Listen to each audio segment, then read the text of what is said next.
The Man Who Broke Spyro in Half. Sounds like he just murdered Spyro. Oh, and it's from ThaRixer. I mean, that's a pretty cool title. Sounds more like a threat or something, like I'm looking for a felon. Every time a new record is set, a barrier has been broken.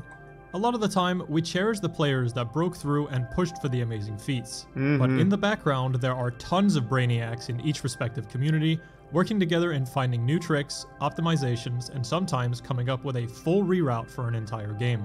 Somebody with an eye for breakthroughs. Elon Musk. This is the story and legacy of TwoVol. Nice, fuck yeah. Second best. He mainly started out with any percent and highlighted all of his PBs on his Twitch page. But later down the line, he would pick up the 120% category where he would set his first world record. It was at this moment that he started uploading his runs to YouTube, since he probably figured it was a better place to archive his stuff. He would lower his own 120% record multiple times from a 141 down to a 135. His movement and knowledge of the game was very apparent in these runs, and it was very clear that TwoVol had a good grasp of how the game Spyro runs are pretty Already fucking early tough. on in his career, he started experimenting. I with myself smaller tricks also that have a would help run save in time Spyro 80% E the and D. 120% for Spyro. He would upload it various was videos like to his 4 YouTube channel minutes. of neat optimizations, such as a damage boost from a bird in Resub Dry Infinite. Canyon, or a proxy off of the TNT barrel enemy in North Cove to skip the entire level. All of these smaller discoveries would just be the warm-up for TwoVol, as his experience and knowledge was shining through, ultimately culminating in his first major discovery. He better find a way to fucking glitch through everything, warp to the end. I think this gets down to like sub 10 minutes, doesn't it? I could be thinking of the wrong Spyro though. I think there's 2 of them that are sub 10 minutes. The game works first, as One's it's Enter the important Dragon context and for one's TwoVol's something discoveries. else. This knowledge is somewhat transferable between all of the PS1 Spyro games, so keep all of what I'm about to say in mind. In Spyro the Dragon, there are 6 worlds you have to traverse through. In order to get to the next world, you have to meet a specific requirement from the balloonist of each respective world. Sometimes it's needing to have freed a certain amount of dragons, other times it's gems or dragon eggs. The standard procedure of progressing through the game for homeworlds 1 through 5 is collecting stuff. Homeworld 6, or Nasty's World, works a bit different from the other homeworlds in that you can't just run around freely and enter whichever level you want. You are forced to reach the end portal of North Cove in order to unlock the next level. The way the level unlocks is linked to the big dragon heads in the homeworld. The mouth of the orange dragon will open once North Cove is complete. This leads into Twilight Harbor, and once that is complete, the mouth to the final boss, Nasty Nork, opens up as well. Yeah, I don't think it's this one that gets the sub 10 last green minutes. dragon head is Nasty's Loot, a bonus level needed for the full 120% completion. On August 6th, 2013, TwoVol uploaded a video titled Nasty Nork Early. This showcased a video of TwoVol reaching the Nasty Nork portal entrance by going through the top of the mouth. Wait, can you use save states in this run? Charge jump into a regular jump. Oh wait, this isn't the run, he's just showing it off. This was only possible on the European I was about to just disqualify this man's run. A couple of units higher. This, however, was later performed on the American NTSC-U version as well. This skipped the need to play through Twilight Harbor to open the dragon head to Nasty Nork, which saved around 50 seconds in any percent. To quote TwoVol, "To make sure I wouldn't be wasting my time trying to do something impossible, I used a cheat program that let me moonjump. Fuck, I used this to check if anything in the hub lacked collision, giving potential to a possible skip. As luck would have it, the dragon head encasing the Nasty Nork portal lacked collision on top, unlike the other 2 dragon heads which were completely solid. After making this discovery, I was more determined than ever to find a way in. Thanks to Resub, holy moly. This is unfortunately not viable for RTA. The proxy is simply too precise. No. But still an amazing find by TwoVol, proving his Sounds like they don't have real gamers really yet. many options. Where's Shockster when we need him? said that these 2 discoveries was the inspiration to look for more now that he knew he was capable of finding He's a tier 1 Leo. And oh, how right he was, because he would go on a complete rampage from here on out. Let's jump forward to the 3rd Spyro game, Year of the Dragon, where TwoVol's next big discovery would take place. Alright, I'll look at this real quick and then go back. This has caught my attention. To move from world to world, you need to collect the final dragon egg from each level, where a resident of that world will help you with the air balloon to reach the world's boss. You do this 3 times until you get to the 4th and final world, where the final boss, the sorceress, all of a sudden has a 100 egg requirement on the door, the final boss fight. Watch lady breastfeeds cat on a plane. On top of these I already know about that story. Walls by doing something called a helmet proxy. By walking under the gladiator helmet that houses the hey, summoning salt, Spyro fuck yeah. can be launched backwards up the Love wall your with content. a ton of speed. Literally seen every single video. The game assumes Spyro to be stuck Keep under up the great helmet, work. thus trying to fling him out of there. A clever softlock prevention mechanism that speedrunners took advantage of. Once you have enough height, you can reach the castle walls. This was first showcased in a 2013 highlight from runner T-Smart. 2013 was a wild year. Whoa! What the fuck? Let's go.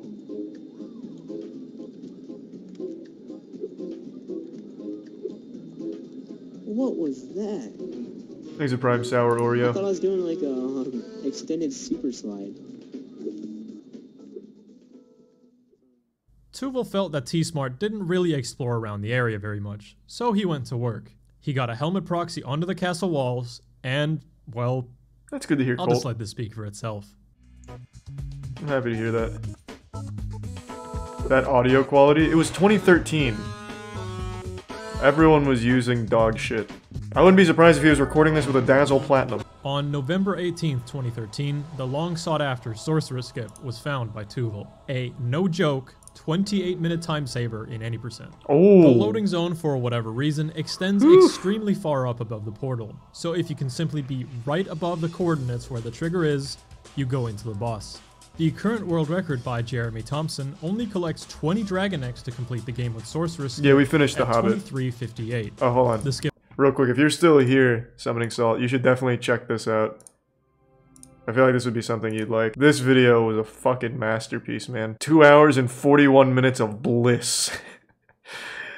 Yeah, so if you ever just have 2 hours you want to kill and you don't feel like seeing the new Matrix movie, check this bad boy out. skip was so influential and so game-changing that a 100 egg category was created on speedrun.com that doesn't allow the use of this glitch. Hey, This often becomes the case for many games. Once the any percent category becomes so short, you hardly play the game at all. Tuval was really on fire around this time. He found a level skip for the first Spyro game, and a massive sequence break for the third game. Spyro 2, Ripto's Rage, was sweating intensely.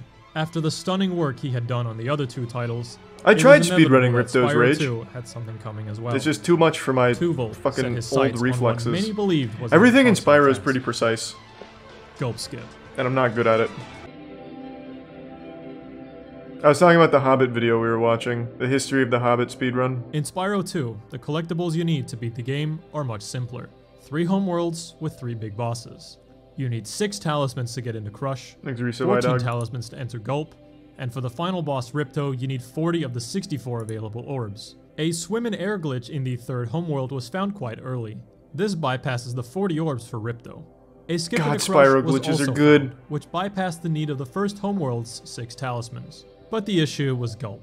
There was not even a close to conceivable method of skipping into Gulp.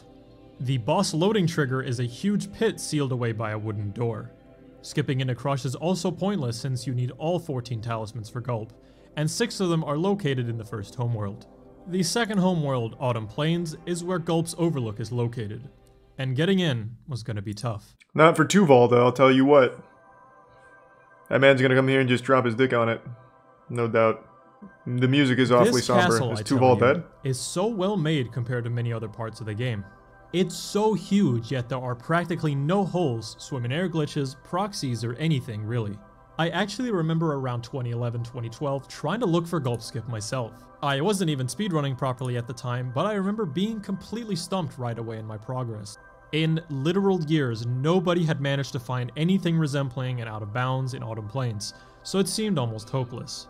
I kid you not, 8 days after finding Sorcerer Skip, Tuval had done it. Nice. Let's go, Tuval.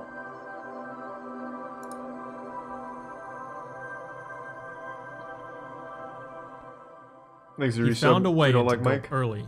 He demonstrated his method with a 20-minute long highlight on his Twitch. I will shorten the footage down a lot, but I really want you to see this skip. It's just cosmic brain levels of creative. So, I was trying to show you from the beginning, actually. Basically involves this broken wall I here, love the audio quality. and you have to go to it from the other side. Sounds just like a radio So stay malfunctioning. here in case I fall.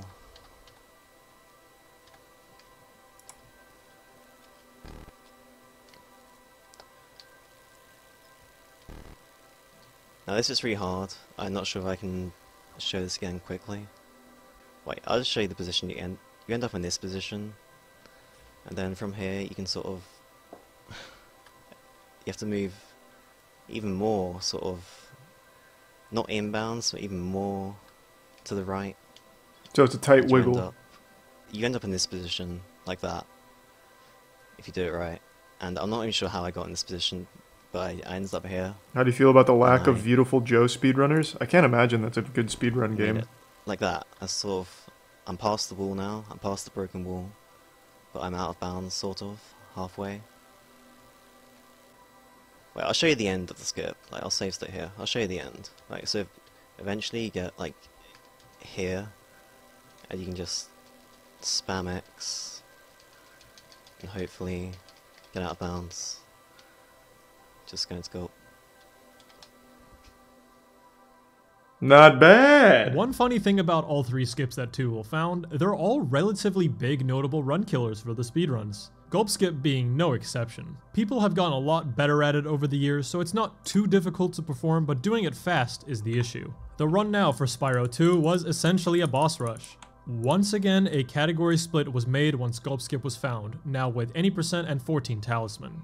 If we jump like I said, I tried to run this game. It's really hard. It's really fucking hard. Spyro 2's any percent category, and would eventually be the first person to nail a sub 11, and then eventually the world's first sub 10 with a run of did I ever? I actually don't think I ever finished it. Let me see. Yeah, I only did E to D. This was a fun one though, because there's only one glitch you do, and you'll see it right here probably in this preview. Never mind, it cuts off. All you do is once the game starts, you run over to. I'll just show you. I love rain. This is about the limit of my talent. You just run over here, and you just clip to the final boss. This is about where I can live in Spyro speedrunning. That's about where my skill dissipates. I can press 2 buttons in the right spot. Ripto's Rage was too much for me. I thought maybe I'd finished it at some point, but I guess not. This run has the remarkable waterfall proxy to get into Ripto at the very end of the run. This skip is substantially more difficult than Gulp skip to perform, but saves a huge chunk of time. Tuval essentially created the end of the road for Spyro 2 with the discovery of Gulp skip. Today, the world record sits at 7:54 by Spora. 7 minutes is actually mind-blowing for a PS1 game.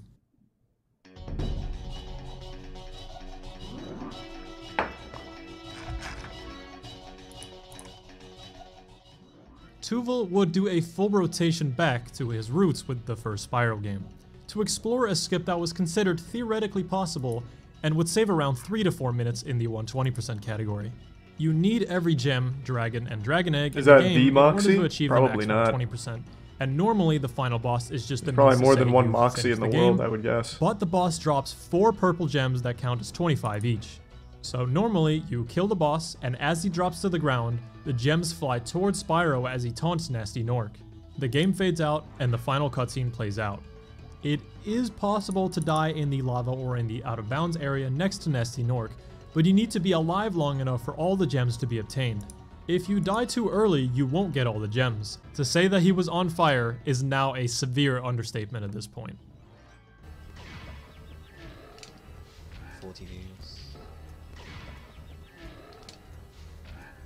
Oh, that's kind of cute. Is that it? Was that it? Tuval once again did another proxy jump by gliding into Nasty Nork's body at the right time, and at the precise moment he got flung back, flamed to hit Nasty as he flies away. Oh. The new and consistent way involves getting a proxy still off of Nasty Nork, to go out of bounds, gliding a full 180, and then barely scraping below the lava to hit Nasty Nork, and then flying into the part where you came from into the lava. Once you hit Nasty Nork, you lose control of Spyro, so your angle has to be just right to hit the lava at the correct moment. Just like that, Tuval skipped the need for watching the credits at the end of the game, usually taking several minutes. 4 massive skips. The credits are a several minute time loss? Earth-shattering changes to how the Spyro games were ran. He left his mark in history, but what he would go on to find after his Spyro discoveries is something I don't think anybody could have seen coming. Tuval would shift his focus away from Spyro to pursue probably the most sought out after skip in any game around 2014. I'm talking about Gelato Beach skip in Super Mario Sunshine. Oh, so he wasn't just a Spyro guy.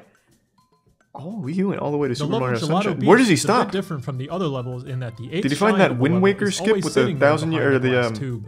If you could just get into this glass tube somehow and collect the shine, you would unlock episodes 1 through 7 of Gelato Beach. This means you can select the 7th episode, beat Shadow Mario, and that's all you would have to do for this level. This would cut out episodes 1 through 6, which are all more or less boring auto-scrollers.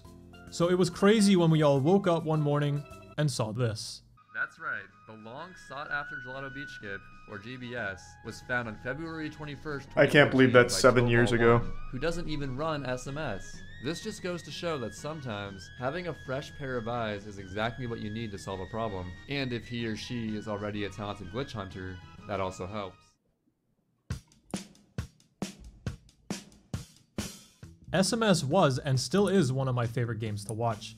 In any percent, Gelato Beach was a generally disliked stage due to the annoying mirror shine and the Sandbird autoscroller, so most people wouldn't miss it if it was bypassed.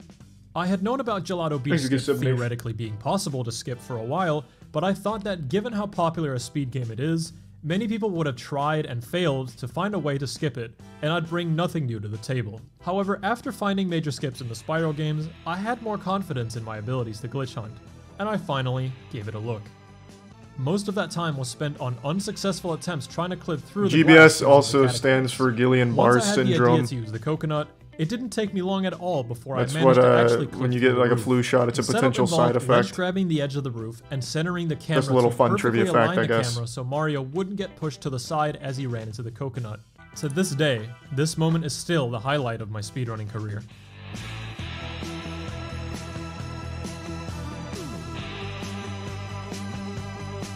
It also stands for great ball sucking.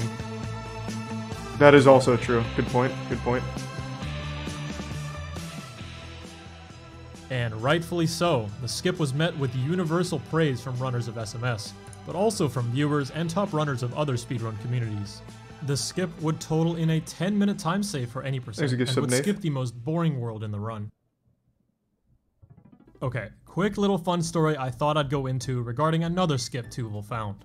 Around the same time Gelato Beach skip was found, Tuval also found a 50-second time saver in Spyro Answer the Dragonfly, which is a notoriously disliked and buggy game. The any percent category was already only 2 minutes long and consisted of going to a different I did this one. Air, and then you fly into the final boss. No, it was even easier. Tuval Oh, he found it? Head bash through the floor. I used that. Zone. I did that. I'm actually serious. Look how long it takes from gaining control of Spyro to entering the final Let's boss. go. I bet he gets it first try. It took me 2. Man, I'm such a bitch. I should just rerun that game. It's a joke. Tuval finished this run you're currently watching with a new world record time of 1 minute and 9 seconds. This game sucks. Don't play it. Hey, what the fuck? Years would go by. You're talking to a top 50 Into the Dragonfly speedrunner right here. Optimizations he found in various games, such as Super Mario Odyssey and the new Link's Awakening remake on his 2 Twitter accounts @Tuval_ and @2vault. Another runner used Tuval's discovery to find out that this could be used to enter the 4th dungeon early. Tuval also found what is known as a like launch, which is where a chicken is used to redirect the direction Link is thrown after being spat out by a like. The height from this is enough to get on top of the trees and is used early in the run to enter the 2nd dungeon without needing to rescue Bow Wow, saving around a minute. Tuval claims that there is also one really big sequence break out there that would break Link's Awakening like no other. The current GBS of Link's Awakening is Early Rooster. The Rooster has been the source of so many late game skips and glitches that accessing it as early as before D3 would break the game open even more. All the pieces of the puzzle for Early Rooster has been solved except one, actually getting into the Rooster Cave without needing the level 2 bracelet to move the statue blocking the stairs. Please go ahead and drop Tuval a follow on his Twitter pages. With what we've seen today, he could just drop Early Rooster on us tomorrow. Or perhaps another major sequence break. Time will tell what's next up his sleeve. So, I'll end the video on this. Perhaps the most crazy story of all. Let's go back a bit in the video, where I talked about a particular rat proxy in Spyro 1 that allows you to skip both North Cove and Twilight Harbor. Well, 2 months after finding Gelato Beach skip in SMS, Tuval found an alternate way to enter Nasty Nork early without completing Nork Cove or Twilight Harbor first. This would widely be known in the community as Coveless, and is insanely hard. So hard, in fact, that the current world record doesn't do it. Oh. As mentioned before, Tuval is also a very good speedrunner, and was a top-level player in Spyro 1 for a while. In 2016, Tuval wanted to come back to Spyro 1 to compete for the record. He started up another attempt just as usual. It was a pretty average run with some minor time losses in the first 2 worlds. In World 3 he was ahead by a tiny amount, but the run crumbled by the 4th and 5th world, being behind by half a minute. They do he rat was proxy simply now. too far Do behind, so pretty much everyone thought the run was dead, except for one drunk individual in the chat. Entering Nasty's world, Tuval glances the chat. Thanks for your Do unoriginal. Coveless and BP. PB. Sorry, drunk. Well, to be honest with you, I don't know if Tuval had plans to go for it anyway, or if he really listened. But I assure you, I wasn't ready.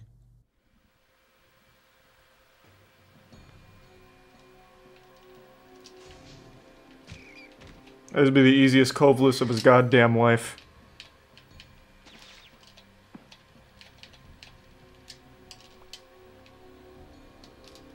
What?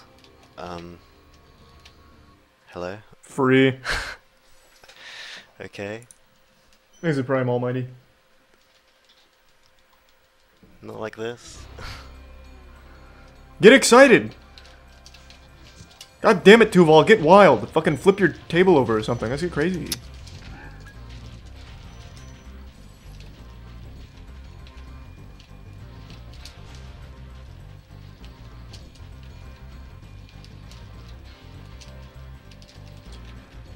Sometimes speedrunners just don't have enough hype.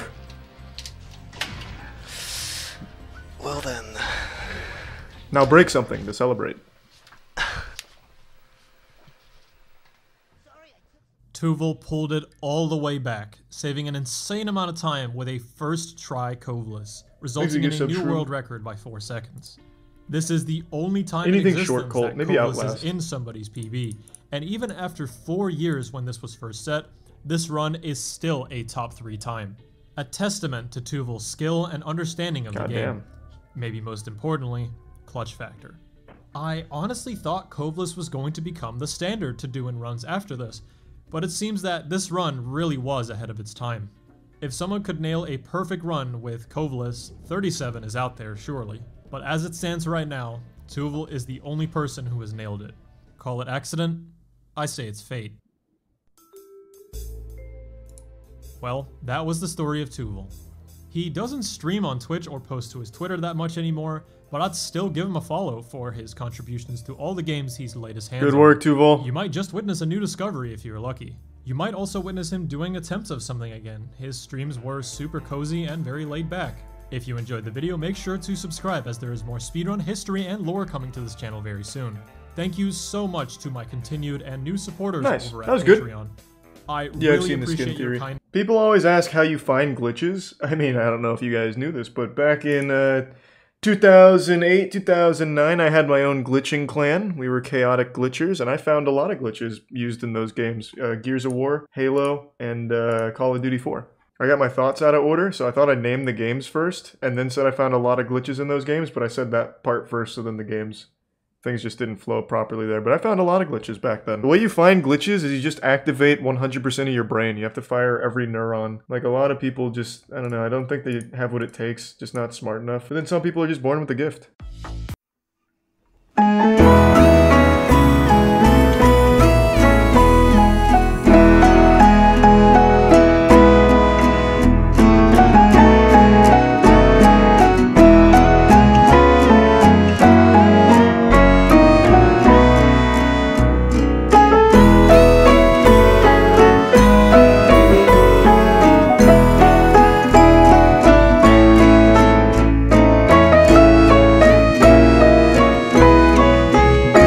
Played on a Game Boy Advance, and this game slaps. I used to play this game a lot. I used to play this in a game called, I think it was just called Dodgeball. Super Dodgeball Advance. Yeah, I played the fuck out of this. There were some cheaters in this game though. Like there was some AI in here that was just programmed to not lose under any circumstance. So I'd just be banging my head against a wall for hours in this one. But Battle Network was great. Today, we're going to be looking at an esport unlike any other. It's a game set in the Mega Man universe that was originally made to be a fun, collect-em-all single-player experience. Has a competitive scene that spans the globe and is still growing.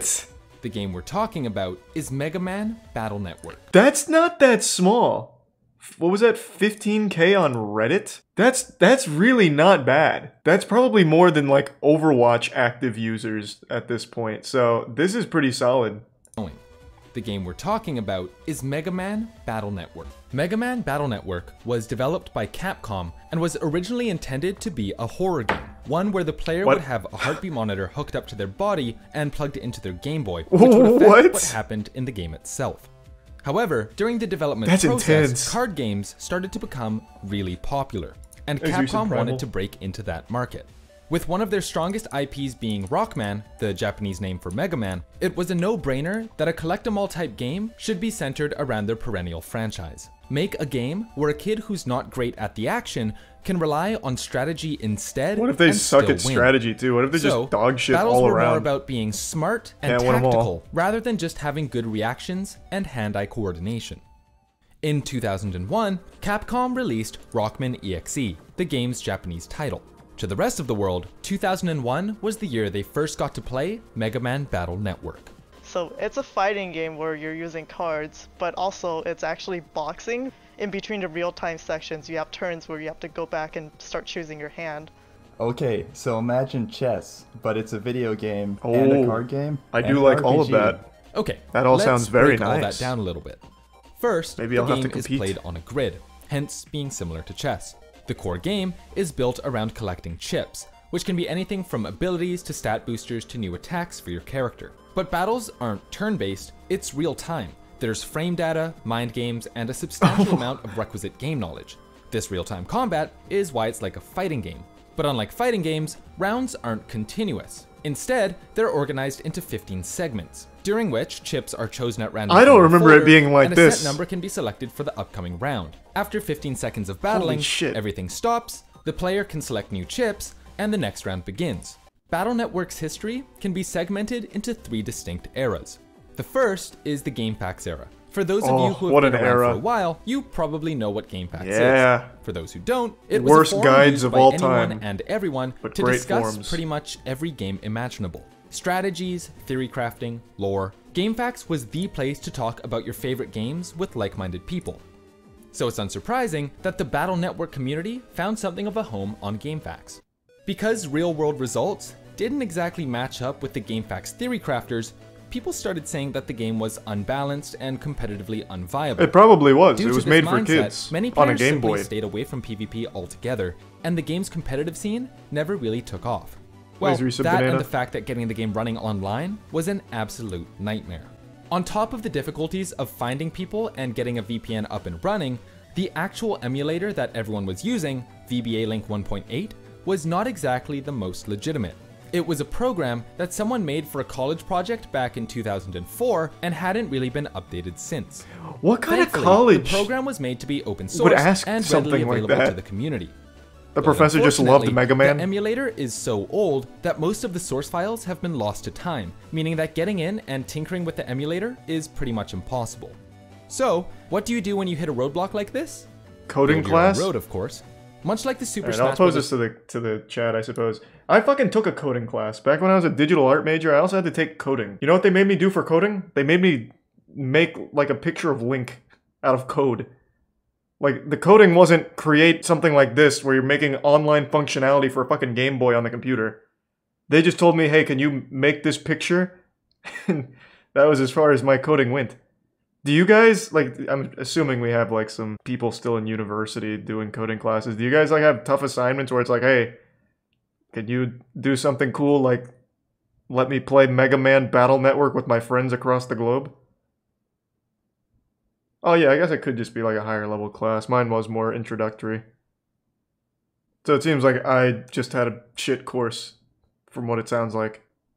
Awesome. But if I ever have to code Link, this Melee community I wouldn't be able Slippy, to. Diehard fans of Battle 7 Network years. have taken it upon themselves to create their own build of the game, complete with rollback netcode and online matchmaking. But more on that later. Right now, we're still in the late 2000s, stuck using the only emulator that was compatible with the GBA Wi-Fi adapter. All of these reasons contribute to this being known as the Dark Ages, when there was no centralized place for BN players to congregate, no easy way to find other BN competitors, and no real community to speak of. To find someone to play against, you had to look really deep and basically pray that someone, somewhere, would have a server up and running. It was actually crazy. Like, you would just find stray YouTube comments being like, hey, if someone still plays this game, like, here's my server and here's my password. When I found out you could play the game online, I was like so excited. And that looks busted.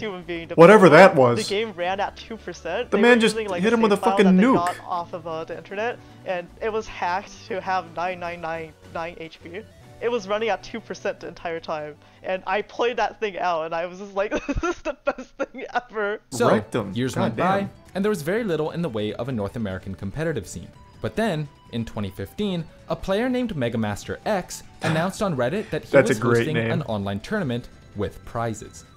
Seasoned competitors, fans of Battle Network, and fans of Mega Man in general leapt at the opportunity to get their hands on some otherwise unattainable Mega Man swag. Pretty quickly, the event had more than 60 people signed up, which is pretty good for a title that otherwise had no community surrounding it. Unfortunately, when tournament day rolled around, some of the problems that made BN so difficult to play became readily apparent. Setting up the emulator, especially for new players, was a nightmare. Games would often lag, desync, or be utterly unplayable, and a number of matches during the tournament had to be decided pretty much through a coin toss. On top of this, many players dropped out after seeing how competitive the community could be. Many who signed up initially were just casual fans who thought that the event would be just for fun. But no, there is nothing just for fun when it comes to gaming. To try their hardest. At the end of the day, of the 60 who signed up, only 37 players ended up competing, which is, honestly, pretty good. And this tournament, as rough around the edges as it was, gave way to something much bigger than anyone could have ever expected. N1GP. The N1GP originally was a Skype group that we used to kind of corral everybody. It was a really weird time in the community.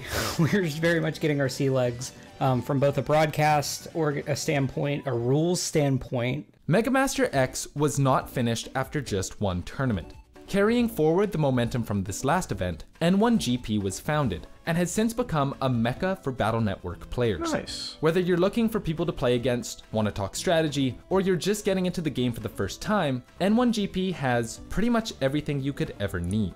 We have extensive guides, tons of information, data on individual chips, certain interactions, you name it. Like we basically have an encyclopedia of content, and it's all thanks to the community. And that's really what the N1GP is about. However, as we've already talked about, the online experience I'd like to see leaves a lot to be desired. A match so one player took it upon himself to completely rebuild one Battle Network game and turn it not just into a serviceable online experience, but a really, really good one. Mars is a part of the N1GP R&D team and has been working on completely redoing Battle Network 3 to include rollback netcode and automatic matchmaking. If you watch our video on Slippy for Super Smash Bros. Melee, or any of our videos on Power Rangers or Guilty Gear, you'll know just how important it is to have rollback netcode. Mars's current goal is to make a build of the game that is stable and readily available to anyone, and then apply the same principles to Battle Network 6, the most popular title in the series. Hopes are that in a couple of months, public matchmaking for BN6 will be a reality, and hosting online tournaments with rollback netcode would make hosting tournaments even more viable. The prospect of clean online play is especially important when you take into consideration how international this scene really is. So, you know, our top players, we have people in California, we have people in Canada on the opposite side, we have people in New York, you know, we have people in Central America, we have people in Brazil, we have some players coming in from the Japanese scene, which is really cool to see. It would be great to do a meetup and, you know, have a battle of the Titans one day, but we're not there yet. It's a bit expensive to get to that point. Being originally a Japanese title, there's quite a large Japanese community that, for years, existed with little to no connection to the North American scene. This is where Aqua, a Japanese player, is instrumental in bridging the two communities together.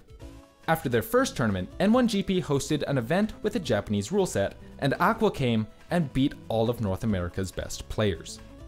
Yeah, Aqua, he somehow caught us on Twitch during one of our early tournaments, and he was so excited that there was an international scene, and he joined the next tournament and he got first place. Yeah, so the tournament yeah, probably been training for a long time. We're really excited that the Japanese community found us, and we organized our first mod card tournament. That's the Japanese exclusive format. You know, it was kind of his home turf, but it was a great learning experience for us as well. Since then, the two communities have become much more tight-knit, and BN events have taken on a variety of new rule sets. The biggest change has been the shift away from closed sets and the adoption of open sets. Closed set formats are tournaments where, going into a match, you don't know what chips your opponent is holding. This makes it viable to sometimes run folders that aren't considered meta, as you can take your opponent by surprise.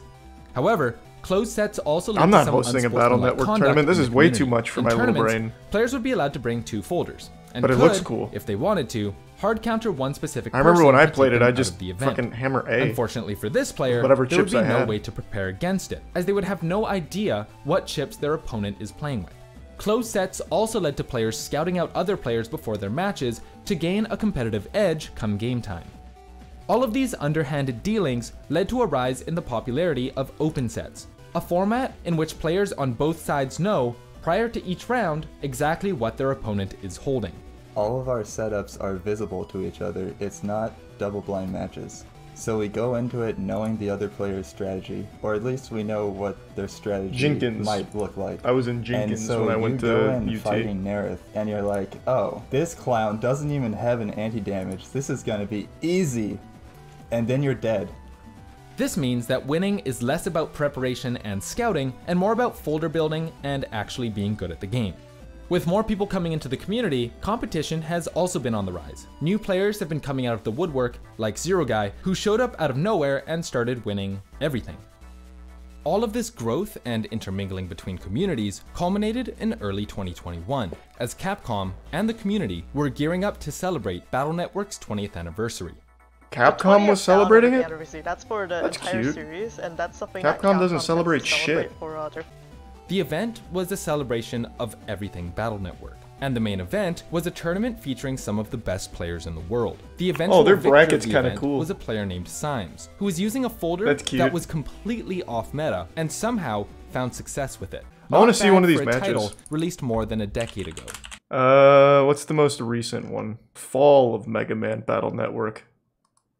Due to a global community of unbelievably Did it fail after players, this video came out or something? Good times, survived hardships, and flourished in the unlikeliest of circumstances. 20 years on, and this Game Boy Advance game has found a new life in N1GP and all of the communities around the world who are still playing after all this time. Before we end this video, I'd like to give a huge thanks to Mega Master X. That's pretty interesting. I want to see one of these matches. New Blood Moon Cycle. Or New Moon Cycle Blood Moon. Okay, let's see who wins. Let's go to Grand Finals. Sharona versus Alri. I don't think I'll be able to. I don't think I'll be able to process what's going on, but I'm gonna try. So the field is poisoned. I get that. Was just searching for that charge shot connect. Maybe not able to find it, so just uses the wind rack to deal with the barrier 200. Oh, Last man destroys that sensor. Yeah, fuck, I don't know what the fuck is happening. Such a great utility. Shit. And it was in the perfect position to do not only damage to the player itself, but also their summon. That was really cool. Thanks, ThaRixer, baby. Yeah, that's a big brain kind of game. I'd have to like actually learn about it in order for that to make any sense to me. I swear the deepest games are made by accident. Yeah, that's usually how it goes. Pete the Exterminator. You got his name wrong, man. His name is Billy the Exterminator. But your heart's in the right place. I wouldn't be surprised if Billy murders Santa Claus this season. Thanks to the Prime Potato Main and gift sub 1000. Watch Pokemon Wedding. It sounds adorable. Let's see. From this, well, I guess this isn't as adorable as I thought. This is cringe. Even Sniper Wolf of all people, impossible not to cringe. Well, that's very unlike her. Oh, look at each other. That means that we got a battle now. I got 5 minutes. All right then. Courtney, I choose you. Alex, flame on. Aww. It's super effective. Okay, Courtney, let's go. Sydney, Iceland. Man, there's a whole lot going on. There's even a guy in a horse mask in the back. That's not even a Pokemon, that's just a fetish. Looks like these Pokemon are evenly matched. Leave me alone. Perfect. There's a tier 1 birdie, and the resub bod, and the prime peanut, and the 5 gift subs Wang. Oh, is it gonna be a tough match?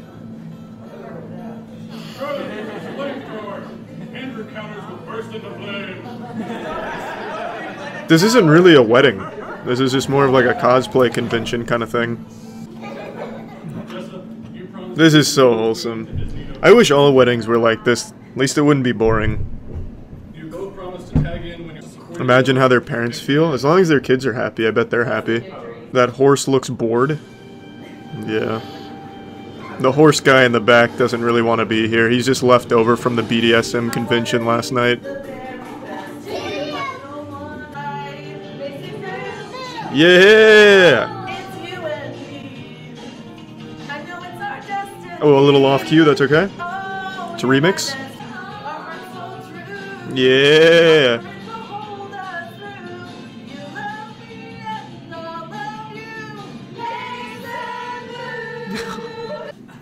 Oh, Ginyu Force? Let's go! Oh.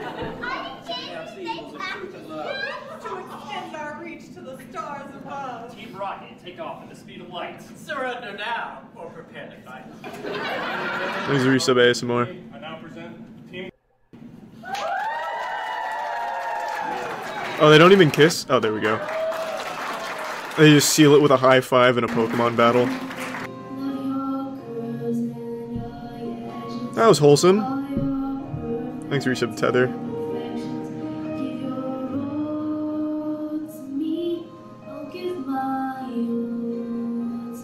Thanks, resub Vog. That was my favorite arc of Pokemon. Thanks for the bits, Jake. Give sub Tyler. Top 10 weddings? I'd say so. And I think the height mismatch was a good thing, to be honest. He can suck the titties standing up, which is pretty cool. I don't want to be on light mode, but I have to be on incognito mode on this computer. I literally can't, like, install anything on it. I only really get the internet to work on incognito mode. It's pretty old. Live news photobombed by Drifting Volvo 740. What a title.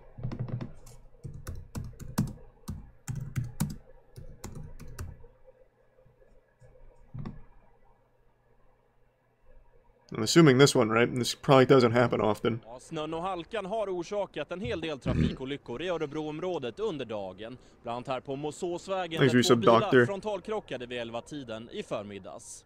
Men inte heller där kom någon person till skada. Men trots ett mycket besvärligt väglag så var det inte alla som tog halkan på allvar. Damn, that's pretty nice. Oj, oj, oj, vilken galning. Ni får ta det försiktigt om ni ger er ut. That was pretty cool. Man just came in fucking Tokyo drifting there, initial D style. Good for him.